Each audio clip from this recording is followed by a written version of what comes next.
अध्याय 5 में हमें ये बताते हैं कि साईं बाबा का शिरडी में आगमन कैसे हुआ। एक बारी एक भक्त था चांद पाटिल, जो अपनी घोड़ी को ढूंढ रहा था जो 2 महीनों से गुम थी। तो जंगल में ढूंढते ढूंढते उसे एक फ़कीर दिखाई देता है, जो उन आवाज़ दे के कहता है, जिसको तुम ढूंढ रहे हो वो उस किनारे में वहाँ नाले में है, या वहाँ घास चर रही है, समथिंग कुछ वैसा बोलते हैं। तो वो चांद पाटिल जाता है और देखता है कि जहाँ उस फ़कीर ने बोला था कि मेरी घोड़ी होगी, वो तो वहीं निकली। तो 2 महीने बाद जब उसको वो अपनी घोड़ी मिल जाती है, वो इतना अत्यंत खुश होता है। तो वो वापस जाता है साईं बाबा के पास और वो उनसे पूछता है कि आप अ, अपना परिचय दो, आप कौन हो। तो बाबा उस टाइम अपना चिलम तैयार कर रहे होते हैं। चिलम के लिए अग्नि चाहिए होती है, अग्नि जंगल में नहीं होती। तो बाबा अपना चिमटा लेते हैं और धरती पर ज़ोर से सटका के करते हैं, तो धरती से अंगारे निकाल के, नॉट चिंगारी, अंगारे निकाल के अपना चिलम जलाते हैं। और फिर उनको आवश्यकता होती है पानी की, तो आसपास पानी भी कहीं नहीं होता। वो फिर से अपना चिमटा धरती के अंदर घुसाते हैं और पानी का एक फुहारा निकल आता है। वहाँ से वो अपने चिलम को ठंडा करके फिर चिलम फूँकते हैं। फिर ये हैरानी की चीज़ें जब चांद पाटिल देखता है, वो फ़कीर से आग्रह करता है कि आओ मेरे घर चलो और मेरे घर में रहो। वहाँ बाबा रुकते हैं उसके पास, और चांद पाटिल के बेटे की बारात के साथ बाबा पहली बार शिरडी में उनका आगमन होता है। फिर शिरडी में जब उनका आगमन होता है तो वहाँ उनको भक्त महाल सती जब देखते हैं तो बोलते हैं आओ साईं। तब से साईं बाबा का नाम साईं पड़ गया और सभी भक्त उनको प्यार से साईं बुलाते हैं। शिरडी में उस ज़माने में जितने भी अन्य फ़कीर आते थे, संत आते थे, वो सब शिरडी वासियों को यही बताते थे कि आपके पास एक अनमोल रत्न है और आपको भविष्य में पता चलेगा कि ये भगवान स्वयं धरती पे आए हैं। और एक नहीं, अनन्य फ़कीर संत जो भी शिरडी में आता था, साईं बाबा का बहुत आदर सत्कार करता था और शिरडी वासियों को यही सलाह देते थे कि भविष्य में आपको दिखेगा कि ये कितना बड़ा अवतार धरती पर आया है और शिरडी कितना भाग्यशाली है। बाबा का पहनावा बहुत साधारण था। वो शुरुआत में जब वो बच्चे थे, बालक थे, तब वो शर्ट पैंट पहनते थे। बाद में उन्होंने लंबा चोला पहनना शुरू किया सफ़ेद रंग का, और वो चोला आज भी शिरडी में मस्जिद में मौजूद है। बाबा एक सटका रखते थे अपने साथ, आज भी वो शिरडी में मौजूद है, आप जाके देख सकते हो। और शिरडी में एक भक्त का मन था कि अक्कलकोट महाराज जी को समर्पित करें वो चांदी की पादुकाएं। तो अक्कलकोट महाराज अपने भक्त के सपने में आते हैं और कहते हैं कि आजकल मैं शिरडी में ही निवास कर रहा हूँ।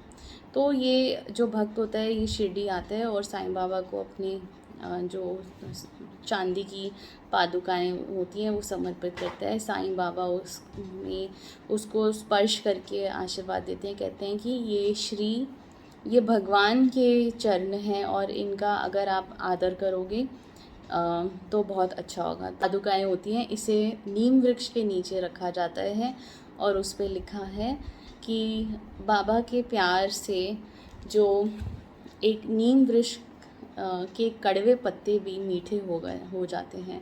और एक मान्यता है कि उस नीम वृक्ष के नीचे जब भी कोई धूप अगरबत्ती करता है, झाड़ू लगाता है या नीम का पत्ते का सेवन करता है, तो उनकी सभी व्याधियां दूर हो जाती हैं, बीमारियां दूर हो जाती हैं और उनकी विश फुलफिलमेंट होती है, उनकी सारी मनोकामनाएं पूर्ण होती हैं। एक बार एक भक्त होता है जिसके भाई की 2 बारी शादी हो चुकी होती है, फिर भी उसको कोई संतान प्राप्ति नहीं होती। तो कोई उसे बोलता है कि आप शिरडी में जाके इस फ़कीर के दर्शन करो। तो वो भक्त ऐसे ही करता है और उसको तुरंत ही एक संतान प्राप्त होता है। और ऐसे ही बाबा की महिमा बढ़ती चली जाती है और हज़ारों की तादाद में लोग शिरडी आने लगते हैं और बाबा में अपने आप को समर्पित करते हैं। बाबा को कुश्ती का भी बहुत शौक़ था और वो एक गंगागीर नाम के पहलवान के साथ कुश्ती करते थे। और बाबा हमेशा ये कहते थे फ़कीरी में ही अमीरी है। और एक बारी गंगागीर को भी एक ऐसी अनुभूति हुई कि ये जो शरीर है ये मैं कुश्ती के लिए नहीं, भगवान की सेवा में अपना शरीर मैं समर्पित करता हूँ। और फिर गंगागीर भी कुश्ती करना छोड़ देता है। तो एक तरह से एक रियलाइजेशन होती है कि हमारा जो शरीर है, हमारा जो मनुष्य योनि है, हमारा जो जीवन है, उसे हमें अच्छे कामों में, भगवान के कामों में समर्पित करते हुए अपना जीवन व्यतीत करना चाहिए।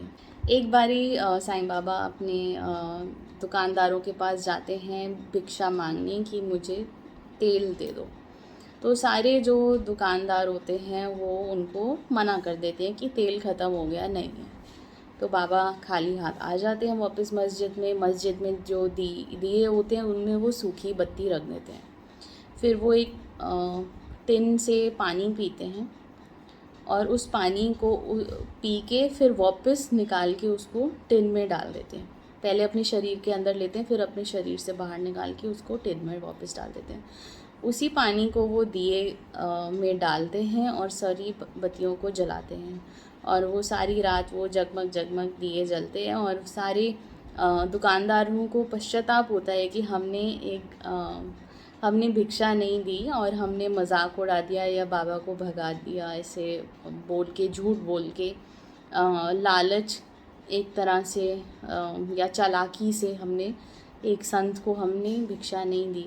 तो उनको वो रियलाइजेशन होती है और वो बाबा से माफ़ी मांगते हैं।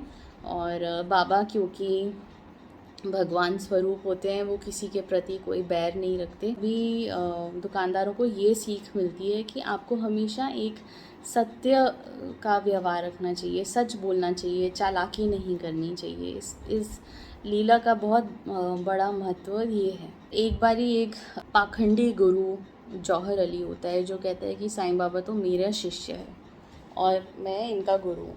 तो साईं बाबा उसको ये नहीं बोलते कि ये झूठ बोल रहा है या मैं गुरु हूँ, ये बाबा के अंदर कोई अहंकार, कोई अहम नहीं होता। तो वो जब वो गुरु उनको बोलता है कि मैं गुरु हूँ, जौहर अली बोलता है, तो साईं बाबा उसके चेले बन के उसकी सेवा करने लग जाते हैं। गांव वालों को देख के बहुत आश्चर्य होता है कि भगवान स्वरूप एक गुरु साईं बाबा किसी और पाखंडी गुरु की सेवा क्यों कर रहे हैं। और ऐसा कुछ महीनों तक चलता रहता है। गांव वाले बहुत कोशिश करते हैं बाबा को वापस अपने गांव लाने की, शिरडी लाने की, समझाते हैं कि चलो, पर बाबा मना कर देते हैं। वो कहते हैं जब तक मेरे गुरु की आज्ञा नहीं होगी मैं नहीं करूँगा। तो फिर एक भक्त जौहर अली को चैलेंज करता है। तो एक बार एक विवाद में जौहर अली भक्त से हार जाता है और फिर उसको समझ आता है कि वो एक अहम में, अहंकार में, घमंड से एक गुरु बना होता है। और बाबा, फिर वो बाबा से माफ़ी मांगता है। बाबा ये सीख देते हैं कि आपको अपने गुरु से सद्विचार रहना चाहिए। कभी आप अपने गुरु से आर्ग्यू ना करें, उनकी जो इंस्ट्रक्शन है, उनकी जो एडवाइस है, उसे सलाह है, उसको फॉलो करो, क्वेश्चन मत करो और सच्चाई से अपने गुरु की सेवा करो। और कभी अपने अंदर घमंड, अहम, ईगो और एरोगेंस मत आने दो और अपने गुरु की सेवा करो। तो बाबा ने अपने एग्ज़ाम्पल से, अपने व्यवहार से ये भक्तों को सीख दी कि एक गुरु की सेवा कैसे करनी चाहिए। तो यहाँ पे अध्याय 5 संपूर्ण होता है। ओम साईं राम।